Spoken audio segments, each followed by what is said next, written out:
Thank you for joining us today. So tell us a little bit about yourself and your background. Okay. Well, my name is Shanera Williamson. I have 3 daughters and 1 husband. Glad it's not the other way around. Yeah. And we have lived in Middle Tennessee for about 15 years. Awesome. Tell us about your background. So I grew up in Maryland. I'm the youngest child, so I was always the kind of kid who was looking for attention, constantly trying to get attention.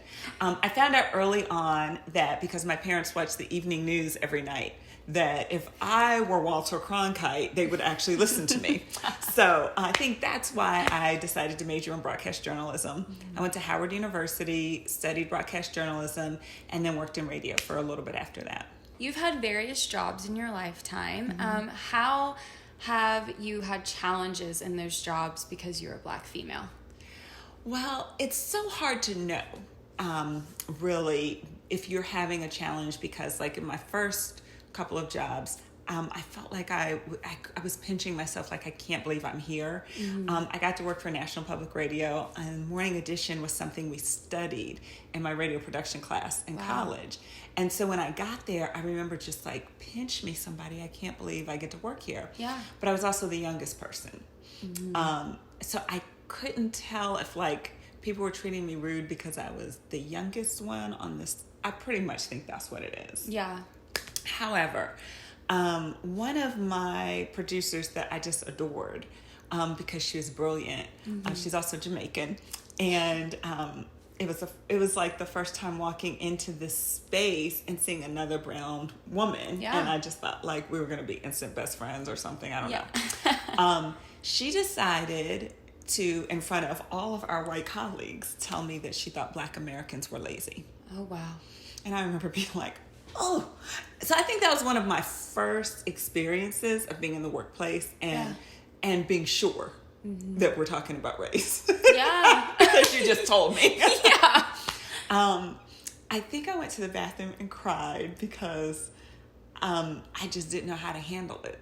But I was like, oh, but you're not going to see me cry. Yeah. Yes. So then I just tried to work really hard. And I think that whenever you're aware that someone has a perception that you're lazy and then you try too hard, then you kind of mess things up. So, right.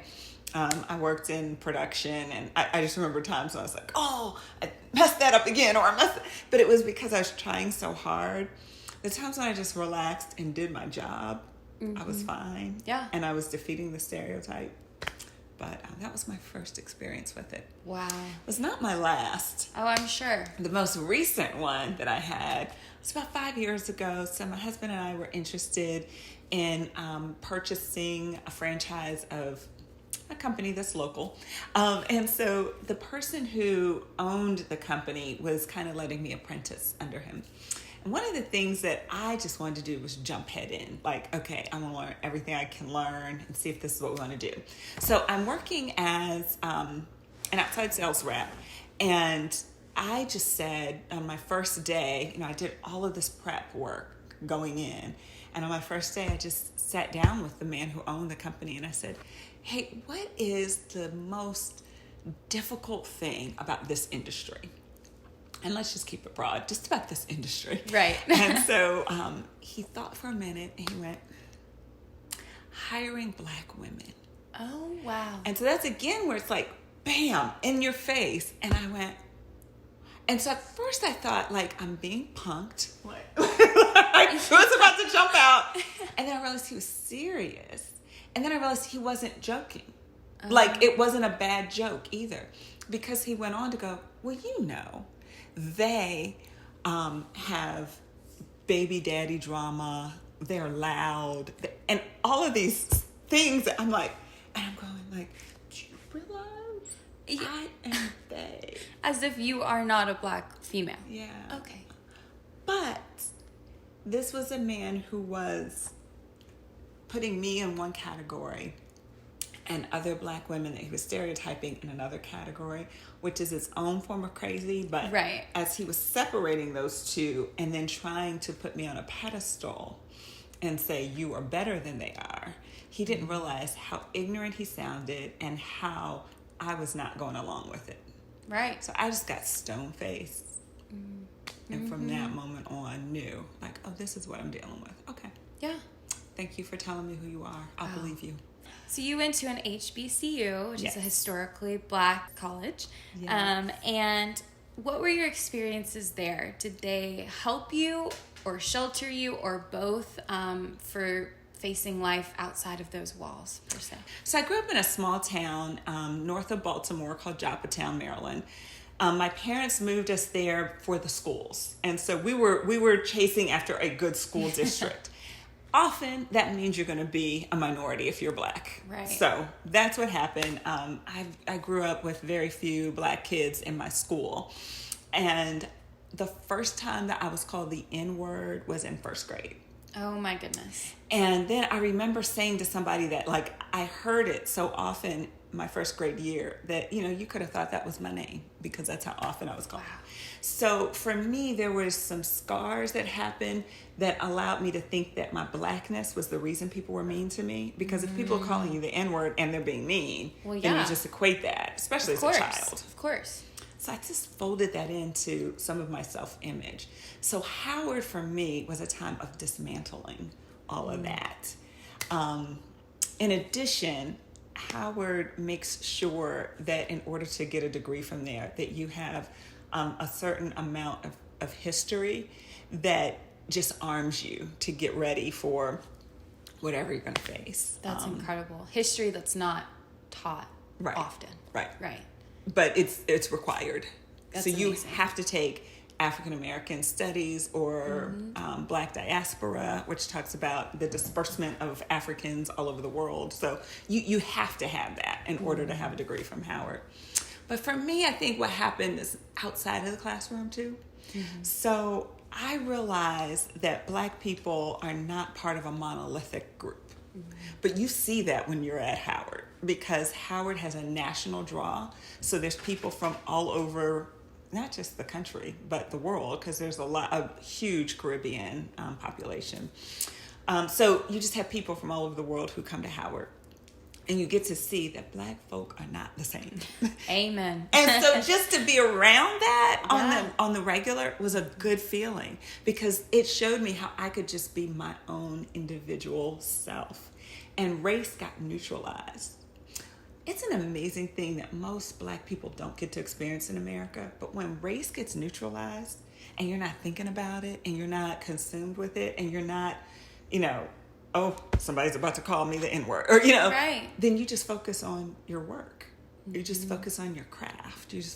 So I just got to focus on production and learning my journalism and taking an internship and doing all the things I wanted to do. And I had amazing professors that cared about my success.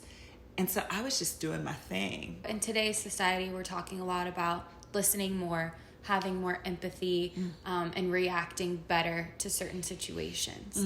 So can you share a time with us where you wish that you had done those things better? Yeah. I've got a lot. Well, for this year, 2020, my word for the year was listen, because I realized I have 3 grown children. They've told me that I don't listen well. So I'm like, okay. And it's funny that when you do just stop and listen to people, you realize how much you could listen more. Yeah, it's something we could all do better. Definitely. Thank you for sharing that. Yeah. And switching gears to your 3 beautiful Black women that are your daughters. How have you used your personal experiences to help them navigate growing up in this world? So I remember when we had our first daughter, 22 years ago now, we were like, what are the things that we want to make sure are true about her when she's 18 and leaving our home? And so then we back up and let's try to put those things in her now. Love that. So we were beginning with the end in mind. One of the things that I knew to be true was that being a minority in America means that you get your self-esteem knocked down constantly by microaggressions as well as by, overt racism. So I wanted to just put in them that you are beautiful and you are loved, like just how you are. You don't have to do anything. You can wake up with your hair looking crazy, and I love you. And so that was the thing that we were trying to make sure that they had. And so we had these pillars. There are things that we wanted to make sure were true for them. So we were talking about them emotionally, physically, spiritually, and academically. So those are the things we kind of wanted. Okay, what do I need to do? So if I want them to be ready for college at 18, well, that's why we read to them at night when they're in kindergarten. What are fears that you have had or currently do have about your girls growing up as Black females in this world in today's society? I just have the fear that people will overlook them. I think that's my biggest one. If I never had to raise a boy. If I had to raise a brown boy in this environment, I know that he would be seen as a threat, right? Whether he is a threat or not. I think Black women have this fear that you're overlooked. And I mean it in every sense of that word. Like, Black beauty is not seen as the standard of beauty, and so they were overlooked when it came to going to dances or, just being chosen. That happened. Then there's also this other thing that can happen of, much like the man that I worked for who said, they are, and to describe Black women in such horrible terms. And if you don't fit that, then somehow this white person is trying to tell you you're not Black. And, that's another way of not seeing my girls, overlooking them. No, they're fully Black, and we're proud of that. Yes. We love what our ethnicity is. We love what our heritage is. And you don't get to determine what that is. And it's not equal to ratchet. Yeah. Oh, goodness. We have a whole other description that is equally Black. And they're beautiful. Yeah, so I feel like that's what I fear for them, is that someone will try to label them and then step over them and miss them completely. And that's so valid. They got that a lot in school. One of my daughters all of them were told this at some point. I don't even think of you as Black, as if that's a compliment. Right. As if being Black is negative or derogatory. Yeah. Instead of being celebrated for who they are. Exactly. What are some of your wishes and prayers for your daughters as they grow up in this world? Oh, wow. Well, some of my wishes for my daughters are that they find the exact way that they are supposed to contribute to this world. There are things God put in them when He created them, when He stamped His fingerprint on them and their DNA went into them. There are things they are meant to do. I want them to unpack that.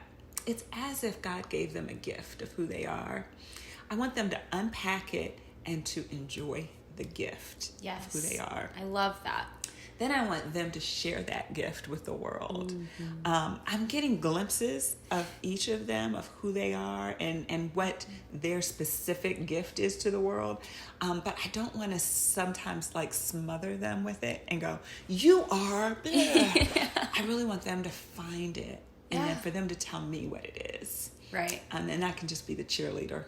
Sit back and enjoy the go ride. for it. You do it. You go do that thing. Yes. So I really hope that is what happens. But then I also want them to realize that whoever they are today is more than the wildest dreams of our ancestors.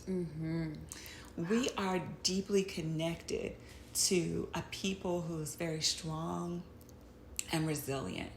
But my grandmother grew in a time when none of this was open to her.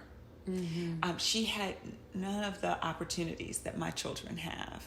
And so I want them to realize that you're connected to people who love you dearly, who put you on their shoulders so you could get to where you are today. So my grandma Gert is a woman who was born before the turn of the century, So I think it was 1898 is when she was born. Wow. She's not with us now, of course, but I believe that if we just think about the time that she lived in, can you imagine? No, I cannot. women didn't have the right to vote. Like, just think of all the things that happened. She could not have gone to any of the schools that my children went to. No. So I want them to know that they're connected to that, and then you are more than their wildest dreams could have ever imagined.